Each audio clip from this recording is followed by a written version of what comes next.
So in today's video, I'm going to be covering PowerPlay conflict zones. And I was waiting to kind of cover this, hoping that FDev was going to fix the PowerPlay conflict zones, because they have been broken for a while.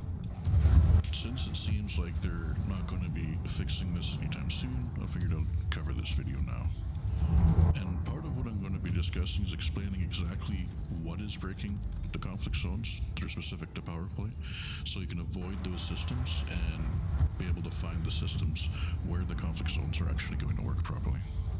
And we'll also cover how to actually find these conflict zones, since it's kind of difficult to find them in Inara right now with the way Inara is set up. So I'm going to show you the best ways to find them in the Galaxy map using the in-game tools. And then we'll cover some kind of like some slight build suggestions and tactics that might make it more efficient for you for getting the merits. And then give kind of like a rough estimate as to what you should be expecting to get from these as regards to like maybe merits per hour, right? So right off the bat, we'll just dive into what systems to avoid and what exactly it is that's breaking the PowerPlay conflict zones. So the thing currently breaking them is minor faction states, specifically any conflict states or even pending entering into a conflict state.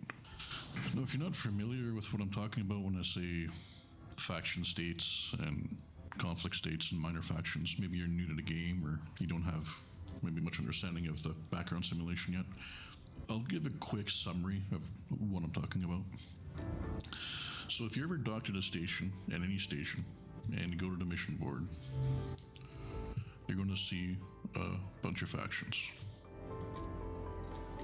And all of these factions you'll see on top of the mission board, these are the minor factions which are in a system.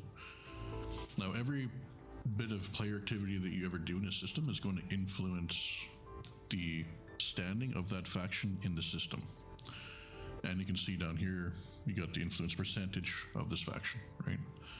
So you have the leading faction is always going to have the highest percentage, and then any other faction below it is going to have that a little bit later. So there's what they call the background simulation is if you do missions for a particular faction. So if I did missions for this faction I just highlighted, as I do these missions, I can increase this faction's influence. Now, if more than two factions get close to the same influence, they'll end up going into a conflict state. Now that'll be whether that'll be a war or civil war or an election, depends on the political ideology of those factions. So there's a few different ways to see the influence of factions.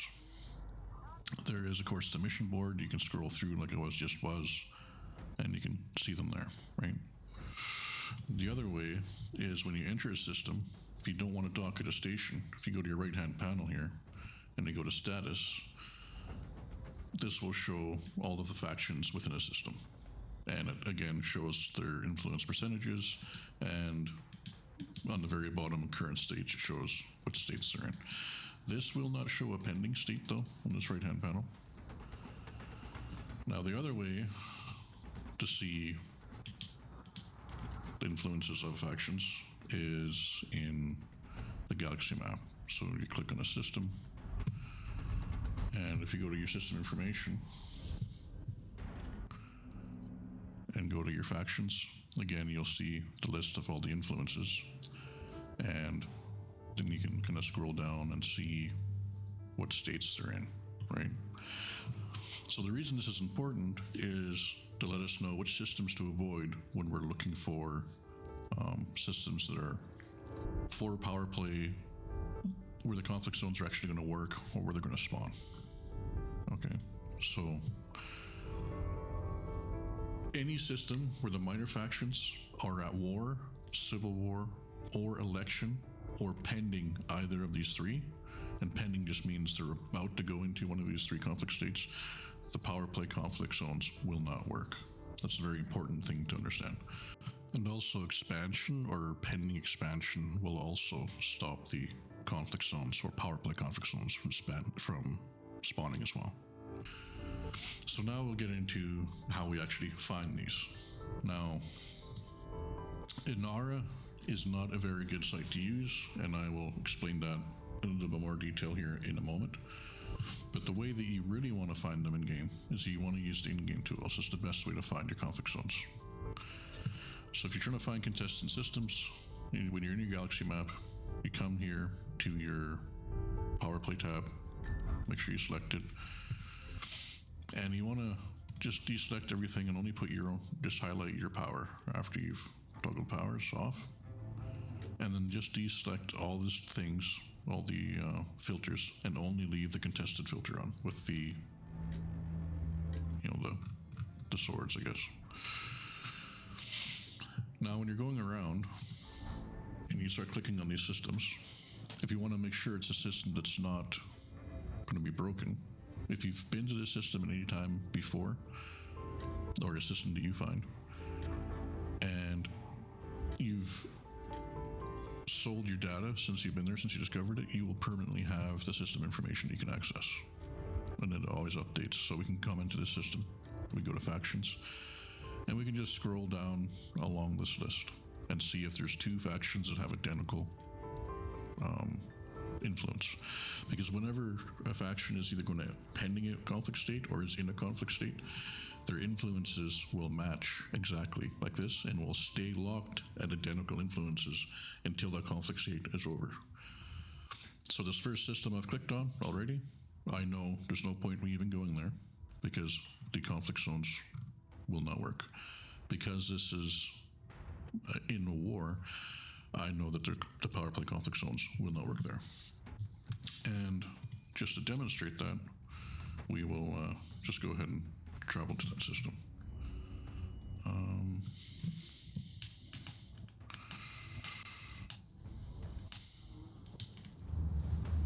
And I'm in my Mandalay right now. And when you're trying to find these systems to be able to do PowerPlay conflict zones, I would recommend using whatever space taxi or little puddle jumper that you have, whether you're using a DBX or a Mandalay or whatever jump ship you have, just so you can get around and find these systems.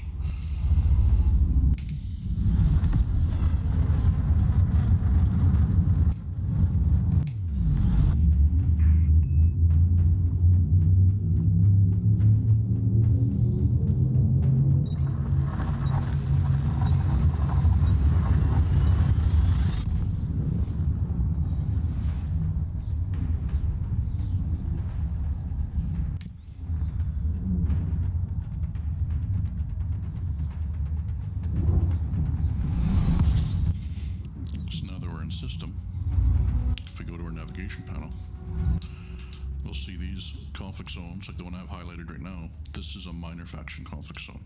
If it was a PowerPlay conflict zone, it would say power conflict zone specifically. And you'll see as we scroll down, all we're going to get is just the regular conflict zones that belong to the minor factions. This system will not populate any PowerPlay conflict zones until this war is resolved, this minor faction war. So even though this system does clearly show us that we're in a war, now some people might think that maybe the PowerPlay conflict zones aren't spawning because Drone Archer has already crossed this threshold, but that's not the factor. When I was diving into this too, trying to find out exactly what's causing these power conflict zones not to be spawning, I've already ruled that out as a factor. Because this war is not resolved until the end of the end of this week. So Mirang Rouge still has an opportunity to pass this threshold as well. And if both powers have crossed the threshold, then whoever has the highest number come the end of the week would be the winner, right? So that's not a factor as to why the PowerPlay conflict zones are not spawning here. So now let's go look for another example.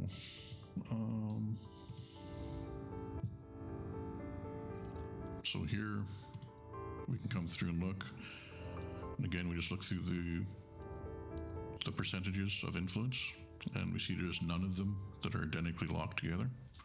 So in this system we will have PowerPlay conflict zones, and we'll just plot a course here.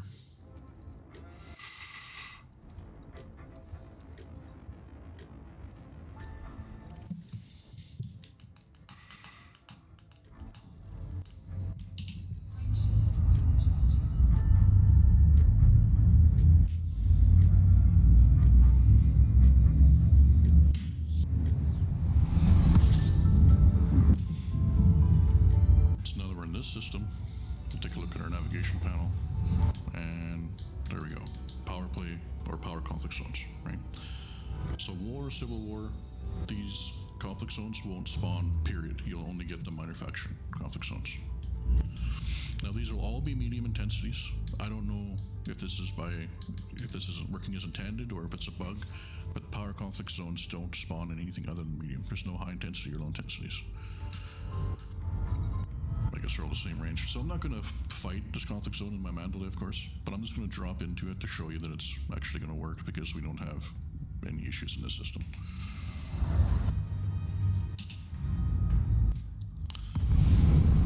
Now this system has more than just 2 powers fighting. There's actually 3 powers fighting. So we're going to have some conflict zones where your own power is not the one present in the conflict zone, like this one here.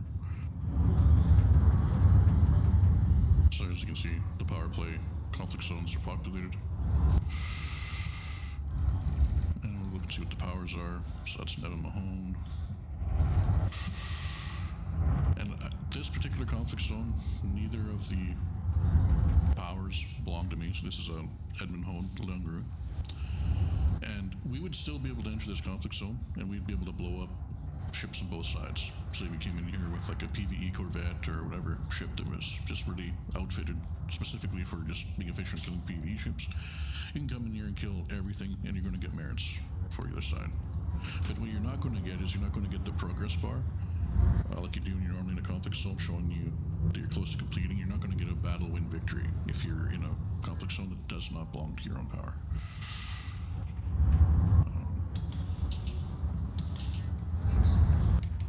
So we'll hop out of this zone here, and we'll go look for one that our powers actually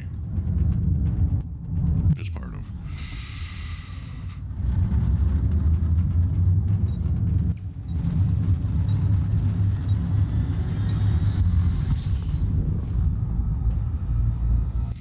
As you can see now, it took a little while for it to pop up. You see the top right-hand corner of my screen, when I have the conflict zone locked in, it shows the 2 parties, or the 2 factions that are involved in that war. Now, even though, because this is a three-way war, right? So we haven't crossed the threshold to get into war yet. I didn't see that when we first entered the system, so it's just Aisling, Leungru. There might be some Edmund Mahone conflict zones, but if you're looking for conflict zones for your particular power, because we're going to have a mixture of them here, we'd want to look for one that has Dromo Archer in it, right? Even though Archer hasn't crossed the threshold for conflict yet, because the system is now in a conflict state, there will still be Archer conflict zones that will spawn, and we'll find one here. So there you go, there's a Jerome Archer and Leonry. So yeah, we can drop into that one. And again, it's just in the top right hand corner, shows you the powers that are involved in the conflict zone. And once we drop into this one, you'll see that the event goes like you normally expect. You'll get a progress bar immediately. You don't have to choose a side like you do with the minor faction power conflict zones. Normally with the minor factions, you drop in, you get a message, you can choose one side or the other. With these conflict zones, you'll just automatically be assigned your side as to whatever power you're aligned to.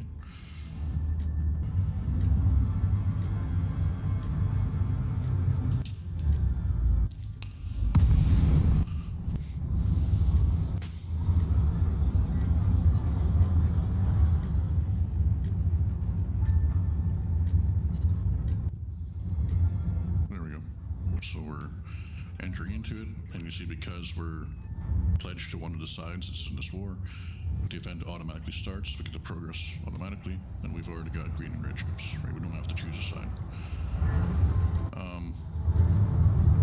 Now the last factor, or conflict factor, that affects the power play conflict zones from spawning is election.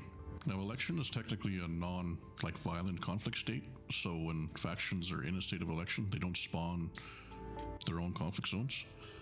So in systems that have an election state, the power play conflict zones themselves will actually spawn, but when you drop into them, the event won't trigger. Now, if that's happening to you, it's because there is an election happening in that system. Now, on recording this, I haven't been able to find a system that was an election state to demonstrate that, like in the in this video, but it is what does happen. So an election state will cause the PowerPlay conflict zones to spawn, but when you drop into them, nothing happens. Okay. So now that we've kind of covered everything that breaks the conflict zones, now we'll go through kind of like the best way to find them. Now, normally when you turn on your PowerPlay Galaxy map, there's a lot of clutter, right? And then if on top of that you also have your, say your engineers turned on, your bookmarks, your squadron bookmarks, and everything else that you might have turned on, you see how quickly this can get cluttered up. So you'd have to have a pretty sharp eye to start finding these systems that are in conflict, right, for whatever power that you are. Now, to get merits, you do have to be in conflict zones in which you're eligible for, right? Now, to quickly find them, to sort this out, like I mentioned earlier, the first thing is just toggle off all your powers, turn your own power back on, and then turn off everything except for the contested, right? Now, they can still be a little bit harder to find through all the clutter, so go to your display options, and then I would just start turning off some more of these additional things. So you can turn off your squadron bookmarks, your own bookmarks, even the engineer locations. I like to shut off most of that stuff so that it's easier to spot these conflict zones as they start popping up as you can see more and more of them starting to pop up here as you're scrolling around the Galaxy map. And there's a few of them here that I've not been to, some of these systems. So as you can see, as we pan around here, we'll see more and more of these conflict zones starting to pop in and out of the Galaxy map. So this is the best way to find them. It's going to save you the most amount of time. Now, I would not bother with Inara. Okay, and then I'll explain why here now. So with Inara, Inara also shows not just the sites that are actually in conflict, but they also show these expansion systems. So I'll put a link to a video down below where I kind of go into detail of how to understand the PowerPlay conflict zone, or how to understand the PowerPlay map. So in that video, I kind of explain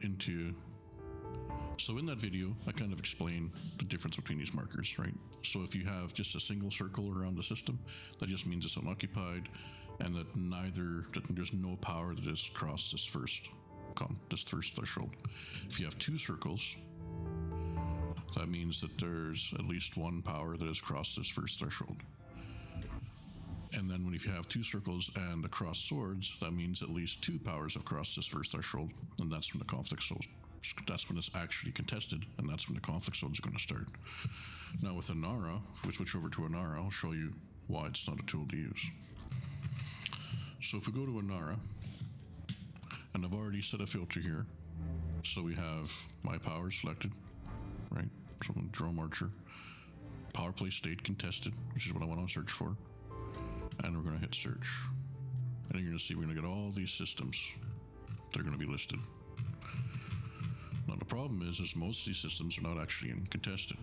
Now there's two reasons why Inara is not good for this type of a search. One is that Inara, unlike all other third-party tools, they do not have direct access to FDev's database of having all of the system states. The way Inara gets updated is people can create accounts in Inara, and then they can choose to link their Frontier account to their Inara account. Once they've done that, anytime they go to a system or dock at a station, that updates Inara's information. So Inara will get a read off that player from the system they went into. It'll update the system state, and if they dock at a station, it'll update their commodities market. This is the reason why when you go to commodities market, when you're looking for like a trade route or something in Inara, sometimes you'll see something that says hasn't been updated in 7 days or it's been updated a few hours ago, because that was the last time that somebody who has their accounts linked docked at that station.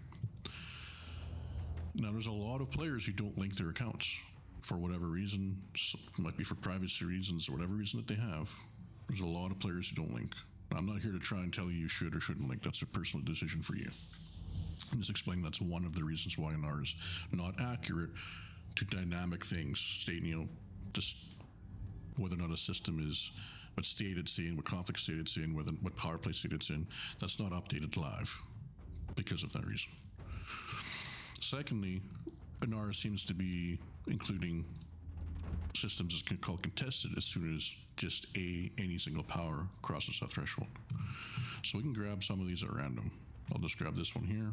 If you click on the double square button when you're in an R, that just copies the system name into your clipboard. And then we can just paste it in here. And we go and look. And here's the system, right? It's just showing, because there's more than one power in this system, and NAR is saying it's a conflict state, which is clearly not, because neither power has reached that threshold. So this won't have conflict zones. We'll go over to another random one here. Let's go to Cusper.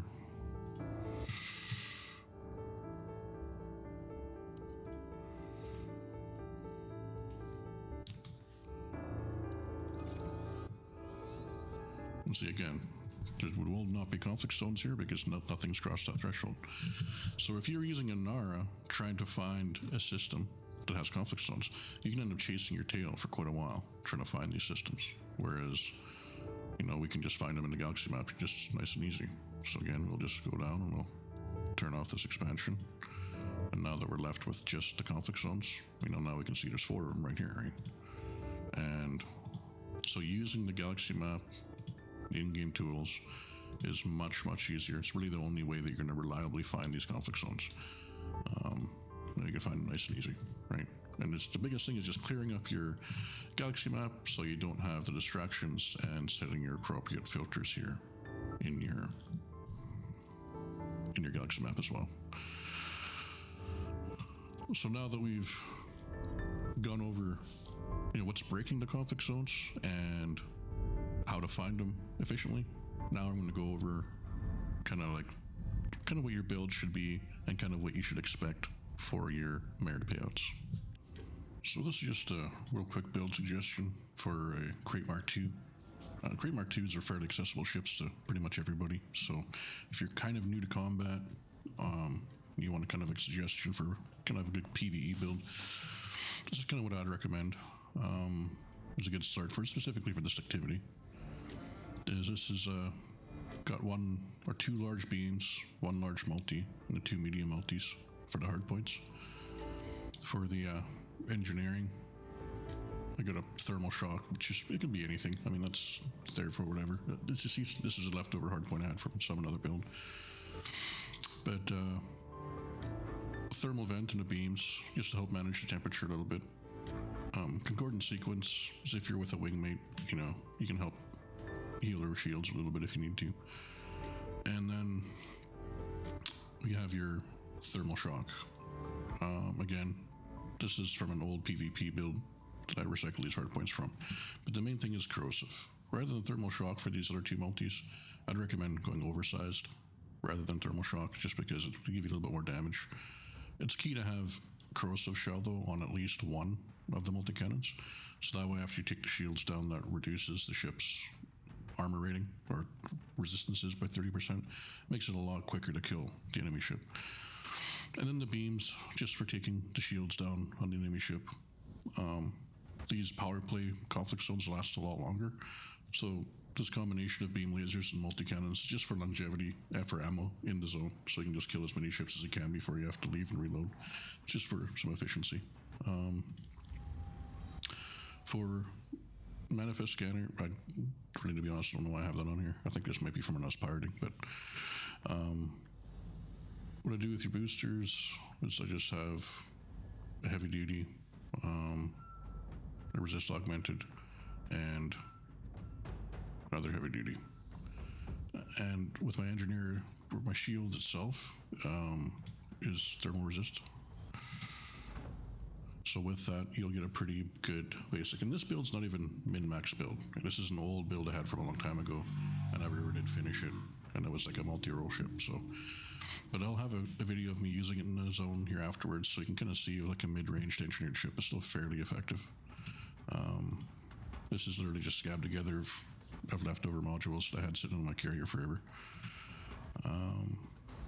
Now the hull on the ship, if you want to go with the ship launch fighter, if you like using them, you know, do you, right? I typically don't use them just because of how much credits you have to pay into them. But at least one module reinforcement package is good. Two is better.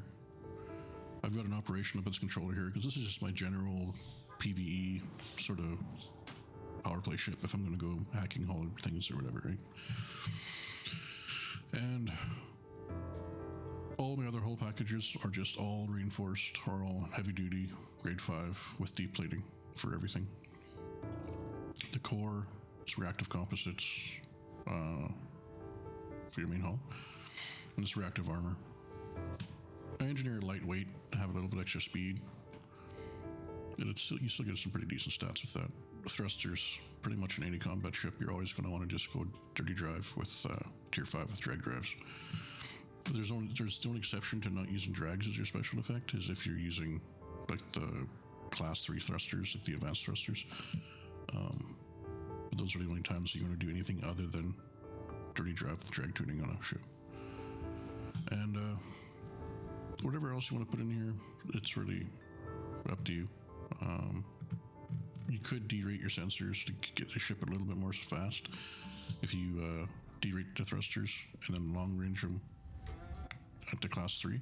You have the same range as a A-rated sensor, but they'll be a little bit lighter. It's actually better than doing this. This is, like I said, this is an old ship from that I had engineered, and I have never finished this ship because I didn't use it too much.